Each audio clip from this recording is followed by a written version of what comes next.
It is not bone, it is not fossil, it is something far stranger, and perhaps more unsettling. A human skull, carved not from flesh and marrow, but from crystal, perfectly shaped. The mystery of the crystal skulls begins not in the ruins of the ancient world, but in the buzzing age of exploration, the late 19th century. Archaeologists, treasure hunters, and dreamers scoured the jungles of Central America, desperate to uncover evidence of the mighty empires of the Maya and the Aztecs. Temples collapsed under vines, stone cities slumbered beneath earth and moss, and yet within them were said to be treasures, objects of power that defied the centuries. Among these legends, whispers of crystal skulls began to circulate. One of the earliest and most famous accounts came decades later. In 1924, an English adventurer named Frederick Mitchell Hedges brought his adopted daughter, Anna, to the ruins of an ancient city in Belize. Its name was Lubanton, place of the fallen stones. Here, amid broken pyramids and terraces, Anna claimed she discovered something extraordinary, a human skull carved from a single block of transparent quartz. She would later describe it as if it had been waiting for her. The earth crumbled beneath her hands, and light spilled from the object as it emerged from the dirt. It was no crude carving. The skull was life-size, startlingly realistic, and polished to an impossible sheen. The jawbone was articulated, able to move as if it were alive. When the light of the setting sun passed through it, the skull seemed to glow from within like a lantern of ice. Anna Mitchell Hedges would guard this artifact for the rest of her life, calling it the Skull of Doom. News of the discovery spread quickly. Was this the work of the Maya, the Aztecs, or an even older, forgotten civilization? The sheer craftsmanship defied belief. Quartz crystal is one of the hardest materials known to man, harder than steel. Even modern jewelers struggle to shape it without specialized diamond-tipped tools. Yet here was an object carved centuries, perhaps millennia ago, with such precision that it seemed almost machine-made. Experts at the time suggested that if it had been carved with primitive methods abrasives like sand and water, it would have taken generations, perhaps hundreds of years, to polish it to completion. And yet, there it was, perfect, flawless, unbroken. No one could agree how it had been made. But that did not stop the legends from growing. Among local stories and European imagination, the skull quickly became more than an artifact. It became an omen. Some said it was a relic of Atlantis, carried across the seas before that civilization sank into the waves. Others claimed it was a ceremonial object used by ancient priests, imbued with power during rituals of life and death. More unsettling was the belief that the skull could influence the human mind. Anna herself swore it had strange properties. When people gazed into it, they reported visions, faces, landscapes, scenes from the past and the future. Some said it whispered to them in dreams. And woven into these tales was the most enduring legend of all, the prophecy of the 13 skulls. According to this story, scattered across the world are 12 other crystal skulls, each resting in secret, awaiting discovery. And only when all 13 are brought together will the truth of humanity's destiny be revealed. It was a story too irresistible for writers, collectors, and adventurers. The skull was no longer simply an artifact, it had become a key, a puzzle piece and a mystery that stretched across continents and centuries. But not everyone was convinced. As the 20th century moved forward, scholars and scientists began to investigate. Where exactly had this skull come from? What evidence proved it had been found at Lubanton? The records were suspiciously thin. No official excavation report mentioned the skull. No photographs showed its recovery. Some researchers believed the object had not been found in Belize at all, but purchased by Mitchell Hedges years later, perhaps in an auction house in London. And if that were true, if the skull had no verified archaeological context, then the whole story began to unravel. Was it truly the work of an ancient civilization, or a modern creation crafted to feed the Victorian hunger for exotic treasures? Still, the power of the artifact could not be denied. Whether ancient or modern, the crystal skull mesmerized all who saw it. Visitors described it as unsettling, even alive. Light bent strangely inside it, creating illusions, shadows, and ghostly forms. Some claimed they felt watched by it. Others said they felt judged. The skull raised a haunting question, one that still lingers today. When we look into the crystal skull, are we seeing the faces of the past, or only the reflection of our own desire for mystery? But this was only the beginning, for the Mitchell-Hedges skull was not alone. Across Europe and the Americas, more crystal skulls would appear, each carrying its own story, its own secrets, and its own doubts. The Mitchell-Hedges skull may be the most famous, but it is not the only one. In the decades that followed, other crystal skulls surfaced. They appeared not in temples or tombs, but in private collections, auction houses, and the storerooms of Europe's great museums. Each skull carried with it an air of mystery, and each one deepened the question: are these objects relics of forgotten civilizations or clever inventions meant to deceive the world? In 1878, long before Anna Mitchell-Hedges ever touched her shining artifact in Belize, a crystal skull appeared in Paris. It was acquired by the Musée de l'Homme, the Museum of Man, from a dealer who claimed it was an Aztec relic. The skull was large, heavy, carved from cloudy quartz. Its features were less precise than the Mitchell-Hedges specimen, its jaw fixed rather than articulated. Yet to Victorian audiences, it was astonishing. Here was evidence they believed of the craftsmanship and occult knowledge of the ancient peoples of Mexico. The French skull was displayed as an Aztec masterpiece, an artifact of death and ritual. Visitors whispered about its powers, and some even feared to linger near it. But behind closed doors, experts wondered. Why had no archaeologists ever seen such an object emerge from a verifiable dig? Why did they only appear in dealers' shops? Not long after, another skull entered the collection of the British Museum in London. Purchased from the Parisian dealer Eugene Bobin, a man infamous for trading in dubious antiquities, the skull was hailed as yet another Aztec relic. It quickly became one of the museum's most striking curiosities. Tourists came to see it, expecting a link to human sacrifice and the blood-soaked altars of the Aztec Empire. The museum staff presented it as authentic. For decades, its label read, "Crystal Skull, Aztec, 5th, 10th, 16th century." And yet, doubts remained. Some scholars suggested the skull's shape and proportions did not match Aztec art styles. Others noted that quartz crystal was not commonly used in Mesoamerican carvings of such scale. Still, the aura of mystery outweighed skepticism. Newspapers spoke of the skull as if it held supernatural powers, fueling the legend of crystal skulls as mystical artifacts that might one day reveal humanity's fate. Across the ocean in Washington, D.C., the Smithsonian Institution received its own crystal skull in the 1960s. It was donated anonymously, arriving with no provenance, no story of excavation, only the object itself. This skull was different. Rougher in detail, larger than life-size, and carved from milky quartz, it lacked the elegance of the European specimens. Yet it still carried the same enigmatic presence, the same unsettling gaze of hollow eyes. By now, museums were growing wary. Too many of these skulls had appeared with suspiciously vague origins.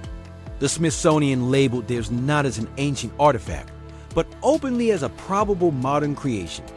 As the 20th century advanced, the crystal skulls slipped deeper into popular imagination. Writers and journalists wove stories around them. Some claimed the skulls were relics of Atlantis, preserved before the continent's destruction. Others said they were gifts from beings beyond this world, extraterrestrial messengers, who had seeded knowledge among early human civilizations. And then came the tale of the 13. According to this legend, scattered across the globe are 13 crystal skulls, each waiting in silence. When the day comes that they are united, it is said, they will reveal the secrets of the universe, perhaps even the fate of humankind. No one could trace the origins of this prophecy. It seemed to appear suddenly in the mid-20th century, whispered in New Age circles, and passed like folklore from mouth to mouth. Yet it caught fire. 13 skulls, 13 keys to humanity's destiny. The number itself was powerful, ominous, mystical, bound to superstition. And the mystery deepened because no one could ever prove how many skulls actually existed. Yet even as the myths grew, science pushed back. In the 1960s and 70s, advances in microscopy allowed researchers to examine the skulls more closely. Under magnification, experts discovered tiny grooves, telltale marks of rotary wheels, and high-speed tools. These were not the methods of the Maya or Aztec artisans, who used stone, wood, and simple abrasives. They were the marks of modern lapidary work, common in Europe from the 19th century onward. The conclusion was unsettling.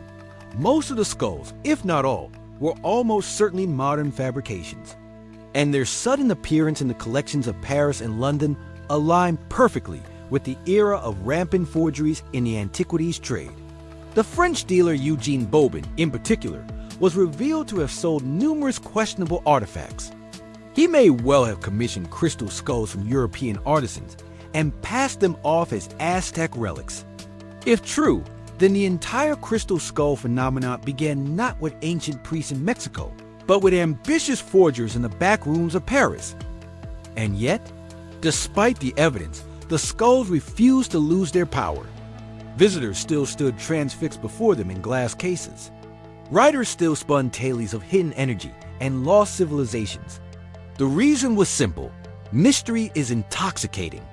People wanted to believe that these objects were more than forgeries, that they were echoes of an age when humanity was closer to secrets we no longer remember.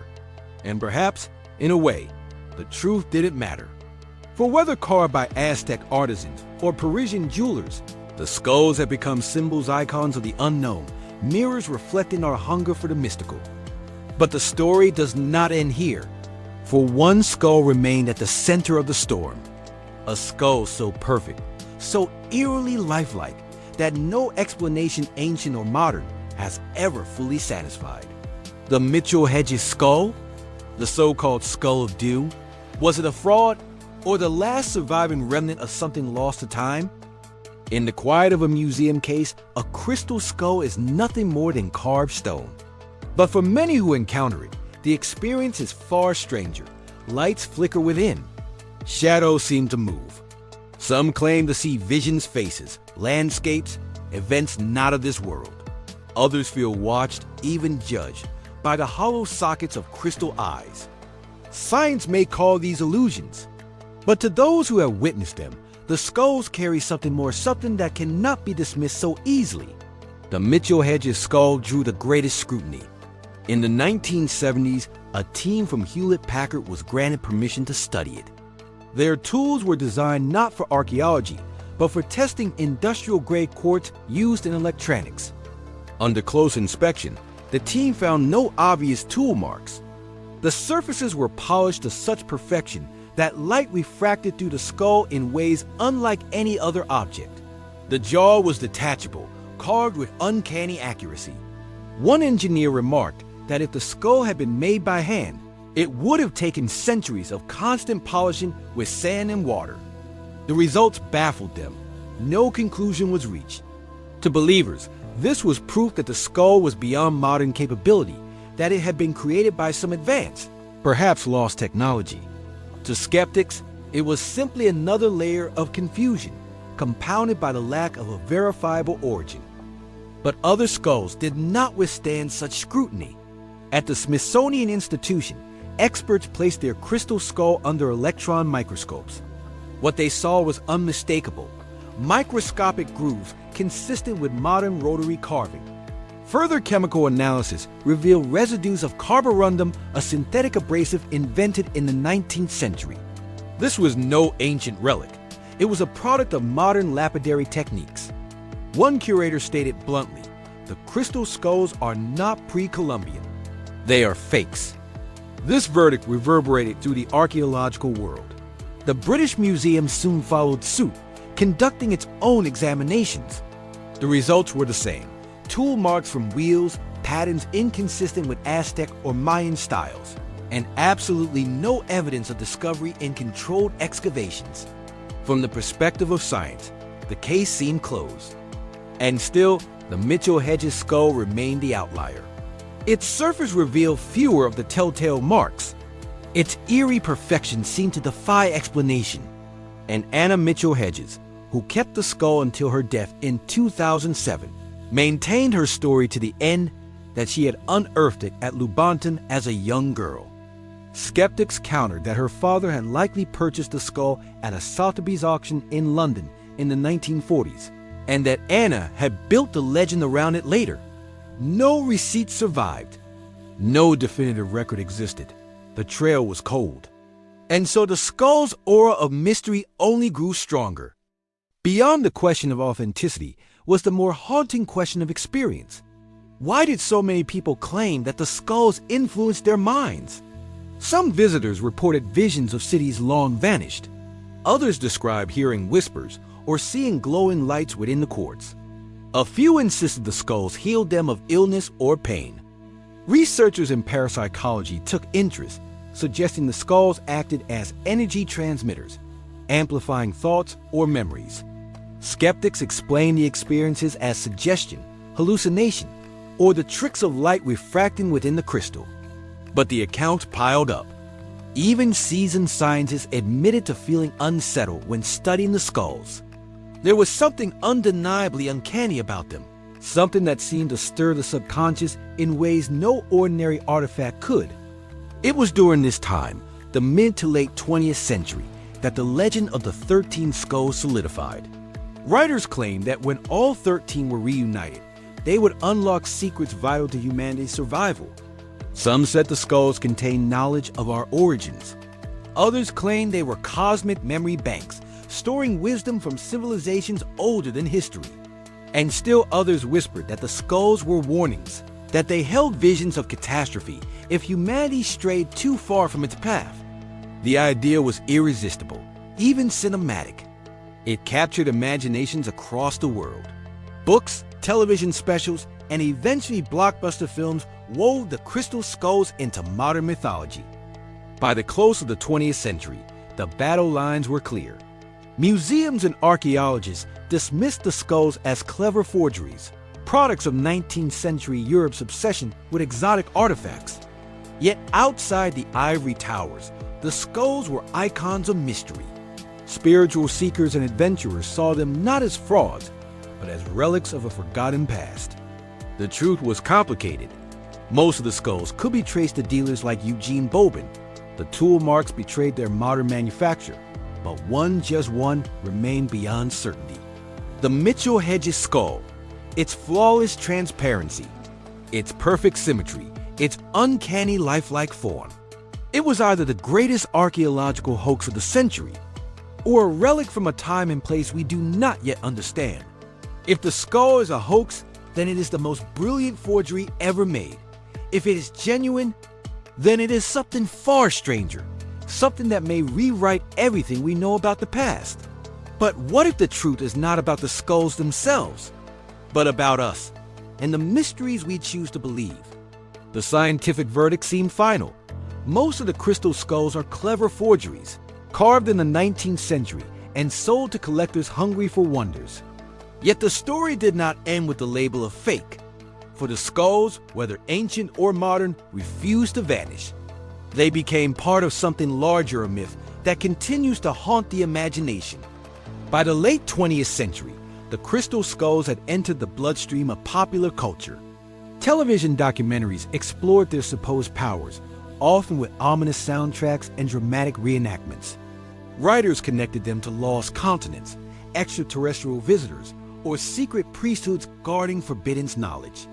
In novels and films, the skulls became keys to ancient prophecies, objects of power sought by adventurers and tyrants alike.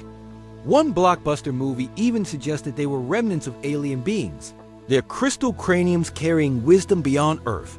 To the public, it no longer mattered whether they were ancient or modern. The skulls had become something more symbols of humanity's endless craving for mystery. Archaeologists dismissed them as hoaxes. Scientists labeled them curiosities. And yet, even in the sterile light of laboratory testing, the skulls maintained their strange pull. Why? Perhaps because they embody something we all recognize. The skull is a symbol of death, of the unknown. Carved in crystal, that symbol becomes eternal, indestructible, impossible to ignore. When people gaze into the hollow eyes of a crystal skull, they see more than quartz. They see their fears, their hopes, their longing for answers that history refuses to give. In that sense, the skulls are mirrors, not of the past, but of ourselves. And yet one skull still refuses to be categorized. The Mitchell Hedges skull, its perfection unnerving, its provenance murky, its very existence a challenge to certainty. Was it purchased in a London auction house, as skeptics insist? Or truly unearthed at Lubanton, as Anna Mitchell Hedges claimed until her dying breath? The evidence is contradictory, the records incomplete, the truth elusive. And so the skull remains in a liminal space caught between fraud and wonder, hoax and relic. Too strange to be dismissed, too suspicious to be accepted. But perhaps this is the secret of the crystal skulls. Their power does not depend on authenticity.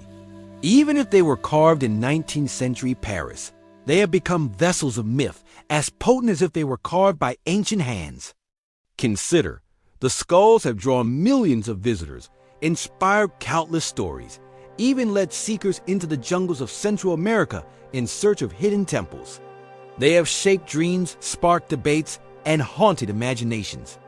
Is that not a form of power? Even now, the legend of the 13 skulls persists. New Age groups hold ceremonies with replicas, claiming to channel energy through the crystal. Adventurers still hunt for missing skulls in remote regions of Mexico and South America. The prophecy that when the 13 are reunited, a revelation will occur remains alive in the imagination, waiting, like the skulls themselves, for a day that may never come. So what are the crystal skulls? Ancient power, clever hoax, or something in between? The answer may lie not in the quartz, but in the human mind. For the skulls, real or forged, embody the stories we tell ourselves about the past stories of greatness lost, wisdom hidden, and mysteries just beyond reach. The line between history and legend blurs. And in that blurred line lies the allure of the crystal skulls. Perhaps the greatest secret of the crystal skulls is not what they are, but what they make us believe. That there are mysteries still waiting in the world. That the past may yet hold truths we cannot explain. And that sometimes the most enduring relics are not carved in stone or crystal, but in the imagination itself. And maybe, just maybe, the skulls are still watching. So, what do you believe? Were the crystal skulls relics of lost power, or glittering lies carved to deceive? Perhaps the truth no longer matters. What matters is the way they linger in our minds, the way they stare back from the shadows, as if watching us still.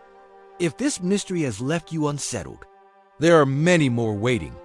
Like this video and subscribe to Horror Mystery Channel, where every story hides another secret. Until next time, keep your eyes open. The darkness is closer than you think.